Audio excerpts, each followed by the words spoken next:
The Zulu Empire's rise under Shaka is a story of transformation so dramatic it reads like a deliberately crafted legend, yet beneath the legend lies a complex, pragmatic process of state-building, military innovation, social engineering, and cultural synthesis that reshaped southeastern Africa in the early 19th century.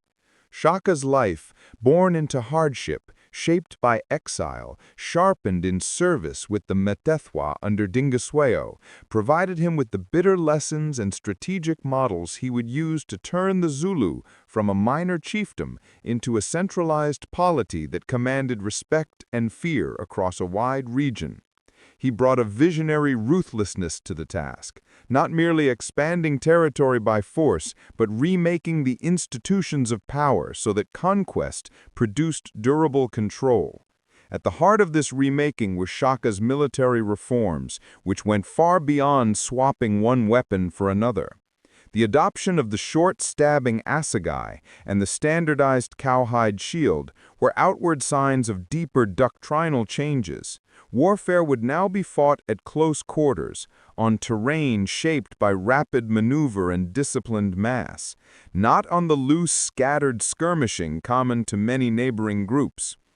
Training became a socializing institution in which boys were turned into warriors through grueling marches, communal living in age-set regiments, ritualized obedience, and a culture that valorized cohesion over individual flight. These regiments, imbued with names, rituals, and loyalties to the king rather than to a petty chief, formed the administrative backbone of the new state.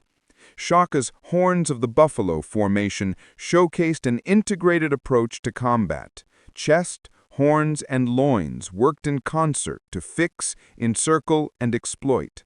The genius of the system lay in its adaptability. It could be scaled or modified for sieges, ambushes, open battles, or raids, and it imposed tactical discipline on conscripts drawn from a wide, newly integrated population.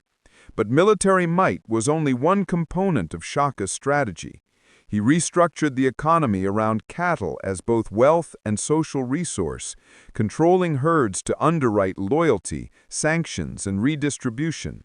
He reorganized land tenure and settlement patterns, moving people into strategically situated homesteads and military corrals that facilitated quick mobilization and consolidated royal oversight.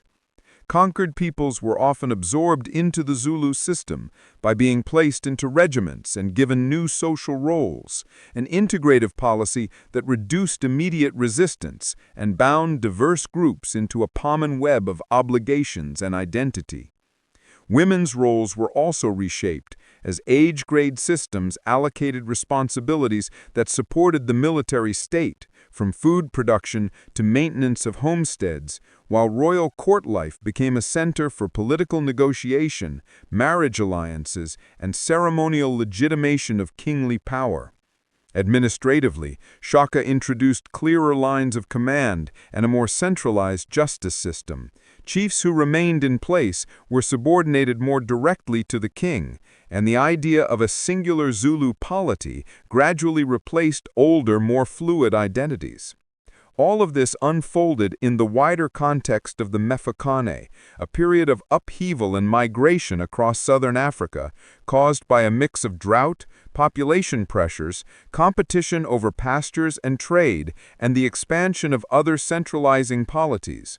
For a long time, historians blamed Shaka as the primary agent of the Mefokane's violence, but modern scholarship tends to place his agency within a more complex milieu. He was both a cause and a product of the era's instability, exploiting openings and exerting pressure without being the sole engine of continental change. Nonetheless, the pace and scale of Zulu expansion under Shaka were extraordinary. Campaigns ranged from punitive raids to strategic offensives designed to eliminate neighboring rivals, secure trade routes, and incorporate fertile lands. Shaka's rule was not without contradictions. His demand for obedience and his sometimes brutal punishments created fear and resentment. The murder of his mother Nandi and his long mourning thereafter purportedly hardened his rule and contributed to policies that alienated segments of the elite. In 1828, the conspiracy by his half-brothers Dingane and Mlangana brought his life to an abrupt and violent end, but the structures he created did not collapse with him. They provided a template that successors adapted, sometimes poorly, to new challenges. Dingane and later Mpande and Sechweo inherited an empire increasingly entangled with European colonists, missionaries, and traders whose presence introduced new technologies, pressures, and political possibilities. The decisive encounter between the industrial might of the British Empire and the martial culture of the Zulu came in 1879 during the Anglo-Zulu War. At Isandlwana, the Zulu inflicted a catastrophic defeat on a British column, a moment that proved the continued effectiveness of Shaka's tactical principles, speed, coordination, and encirclement against a modern foe. Yet the same technologies and logistic capacities that enabled British victory elsewhere, repeating rifles, concentrated artillery, steamships, and rail-supported supply lines, combined with political strategies that exploited divisions within Zulu leadership to break the kingdom's cohesion. The subsequent defeat, fragmentation, and annexation were devastating, but they did not erase Zulu identity. Oral histories, songs, rituals, and the memory of Shaka's deeds preserved a narrative of ingenuity and endurance. The Zulu language and customs continued to shape everyday life across Natal, and in the 20th century, Zulu history became a potent symbol in broader struggles for recognition and rights. The historiography of the Zulu Empire is itself a field of contestation. Early colonial accounts often exoticized or demonized Shaka, turning him into either a noble savage or a monstrous tyrant to suit imperial narratives. Later nationalist and post-colonial historians reclaimed Shaka as a founder hero and emphasized indigenous agency. Contemporary scholars attempt a nuanced balance, using archaeological evidence, oral tradition, and documentary sources to reconstruct not only the battles and statecraft, but also the economic networks, environmental constraints, and cultural practices that made the Zulu polity viable. Archaeological finds, settlement patterns, cattle enclosures, iron-working sites corroborate the scale of centralization and the material basis of power, while ethnographic work highlights how rituals, initiation ceremonies, and royal symbolism reinforced social cohesion. The Zulu legacy reaches into modern politics and culture. The royal lineage survives as a constitutional and cultural institution.